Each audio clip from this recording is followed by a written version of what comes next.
Alright, what's up guys, Purist Visions here today with a brand new video, and actually, it's a brand new Purist Talk, sorry, not just any normal video, and it's going to be a day late. I know they're on Mondays usually, but we're actually doing this Monday night, but I have Purist Rogue here with me, formerly known as Purist Rager.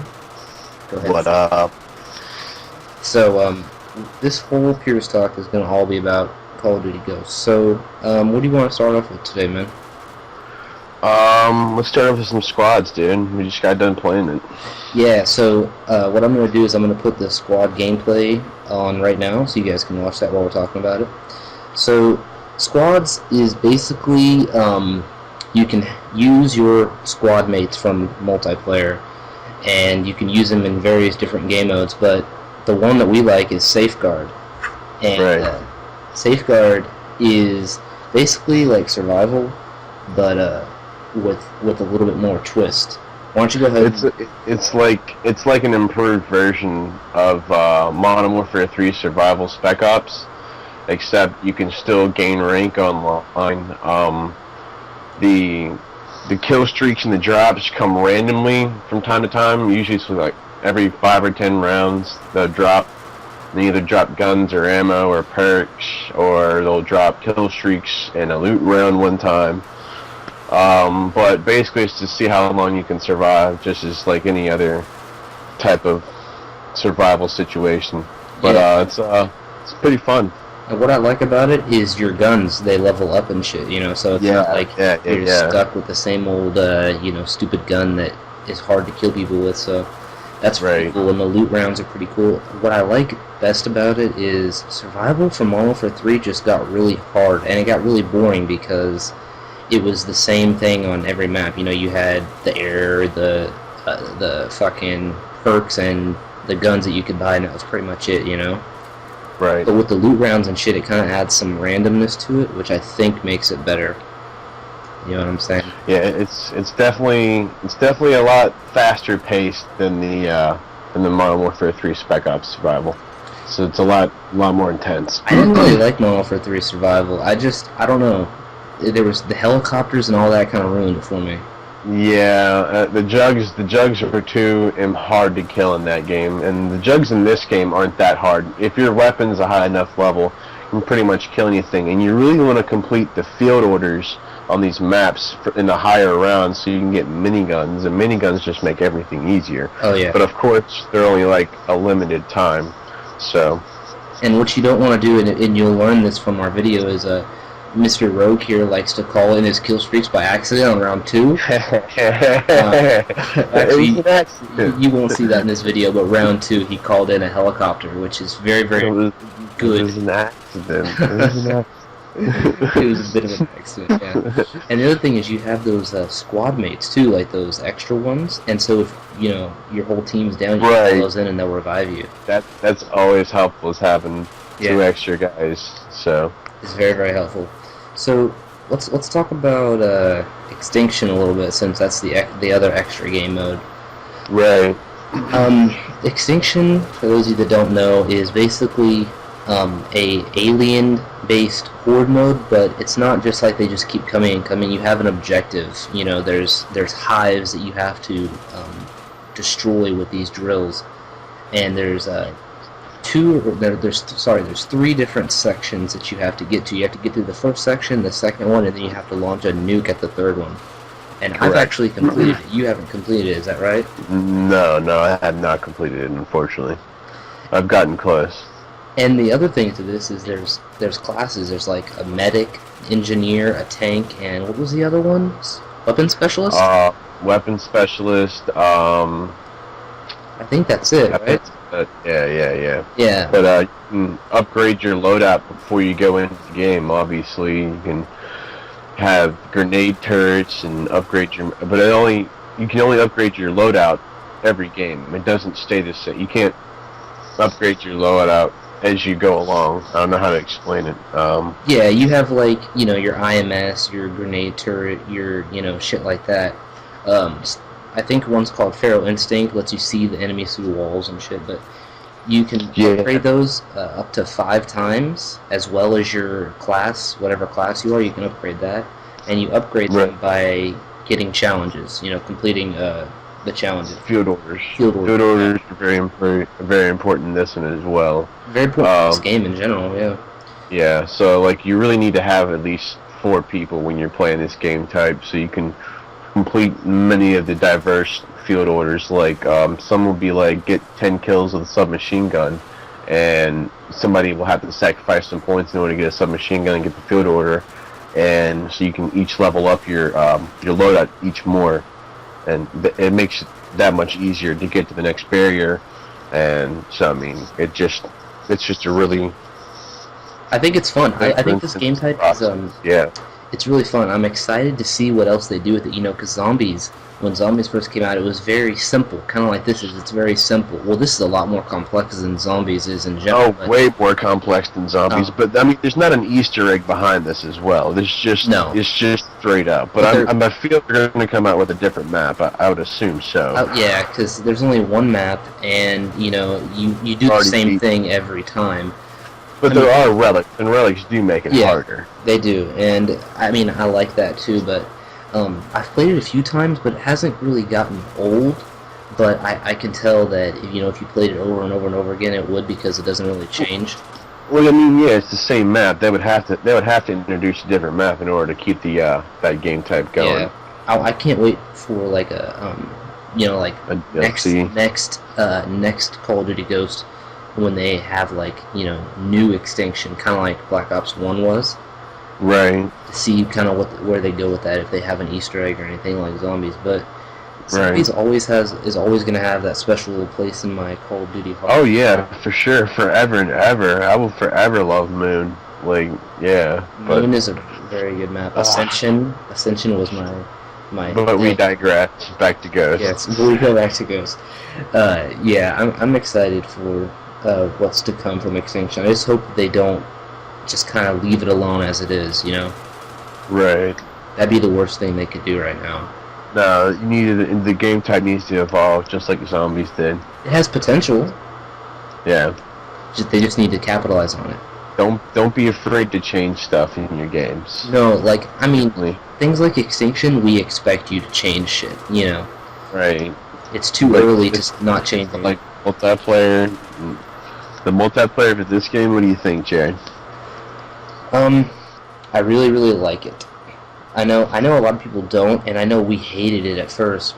But we talked about this before. I've told a bunch of people, this game, this multiplayer, you have to give it time. Like, it's not like any other Call of Duty that you've played. It's not like any other Call of Duty multiplayer. You need to give yourself time to get used to this game. A lot of it has to do with the pacing, though. Right. You can't just go guns a-blazing into conflict anymore. You will have to be a lot more cautious in this game. Watch your flanks. You always have to be watching your back, because the spawns in this game are a lot tighter and they're a lot more random. Yeah, so definitely. It's a little intense sometimes. But if you they've done something that is kind of weird, because the maps were really big for Call of Duty maps, but they somehow managed to make really big maps that play small. I don't know how. I mean, spawns obviously are a big part of that, but they're not like wide open maps. 70% of the maps in this huge ass maps don't even get used, because the spawns are just in those tight corners that play small. But like the one like Whiteout, I mean, Whiteout plays big. It plays big because it is big. It's wide open. That's the problem. The majority of that map gets used on the outer edges. Yeah. So, I mean, but yeah, Whiteout is wide open. That's why it plays big. But maps like, I'm trying to think of a good map here. Octane doesn't play very big. No. What else doesn't play big? Strike Zone. Strike Zone is not very big. It's probably the smallest map, one of the smallest maps in the game, I would say. It's one of my favorites. Warhawk is pretty big, but it doesn't play big. Even Overlord. Got some long headlines, though. Even Overlord doesn't play very big.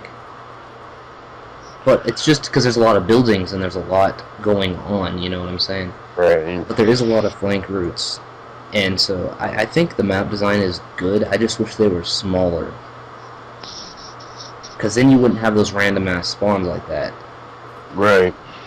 Which, I don't know, but I really do like this multiplayer. It's I mean, you can only put so many spawns on a map, without it getting without spawn trapping. You have to make the spawns random to like prevent spawn trapping.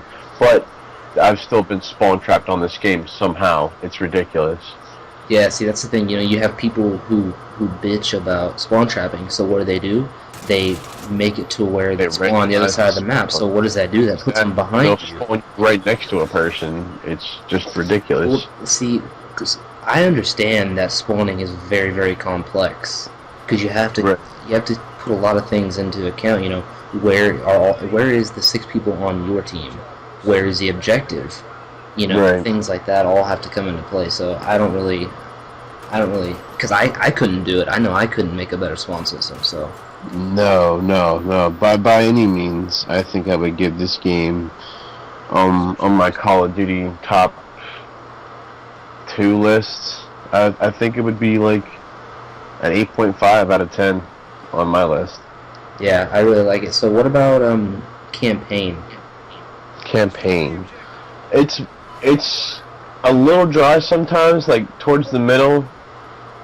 It didn't have as much emotional grip as like MW2 did for me, but like towards the end it started to pick up, and I don't know, like the ending just really blew me away. Yeah. And that's why I made you play it. So the emotional side doesn't really kick in until like towards the last 4 or 5 missions. Right. But the thing about this game and emotional is, I guess I was expecting it to be as emotionally attaching as like Modern Warfare 3 and Black Ops 2 was. But see, you have to understand that those games have already developed a story. Right. So if I was to compare it to Black Ops 1 or COD 4, I would say it's way more attaching than Black Ops 1. And COD 4, not so much. COD 4 was really got me into it. I was pissed. I wanted to fucking kill Makarov. Right. And that other guy too. So, compared to those games, I just can't wait for the continuation of the storyline. Oh yeah. The ending to this game has me so hyped for the next Ghosts. I don't even care what the next multiplayer involves. I just want to buy the next Ghost just strictly for the campaign. Without giving anything away, the ending was fantastic. Oh man. It is something I never saw coming. And another thing is, for people that don't know, there's an after credits thing. Yes. Not just after. So after the credits roll and after the black screen comes up, there'll just be a little something for you. Clip. Yeah. The after credits. Because there's one after the credits, and then there's another one after the other credits. So correct. Make sure that you watch those long 5-minute credits, because there's something afterwards that is gonna really not piss you off, but it's gonna really. It's gonna get you hyped for the next one. It's gonna make you wonder. And some of these, like the mission Federation Day, that is my favorite Call of Duty mission I've ever played. Huh. You remember that's the one with the skyscraper and coming down on the zipline. Oh yeah. Oh man, that was an awesome one, dude. I've never played skyscraper mission. Without giving I kind of like underwater missions. The underwater missions are pretty dope. The sharks had me scared, dude, from when I was first playing it. Yeah, the underwater missions was good. What is it? What is the underwater mission? Into the Deep. Into the Deep, correct. I mean, it was a good mission. I really, really enjoyed it. But I thought Federation Day was just a more, oh my god, this shit's fucking dope mission. Right. But underwater, Into the Deep was really fun. The sharks really scare me when you have to swim to your teammate up there. Oh man, that was a no-go for me. Loki, how'd you like the space mission, man? Oh, the space missions are fun too. This campaign did a lot of like, I don't know about revolutionizing, but it was a lot of cool, diverse missions. You have scaling a building in Las Vegas to underwater with sharks to up in space shooting astronauts. It was really. I mean, you can't get more diverse than that. So I mean, in one campaign, no, you can't. You really can't.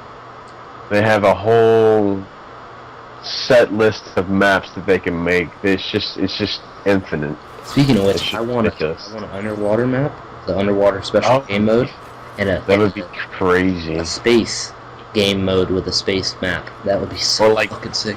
Atlas Falls, like the whole map would just be like crumbling and like dissolving as you play. You know, the water, floating. The frozen water. Yeah, that'd be so sick. Be crazy.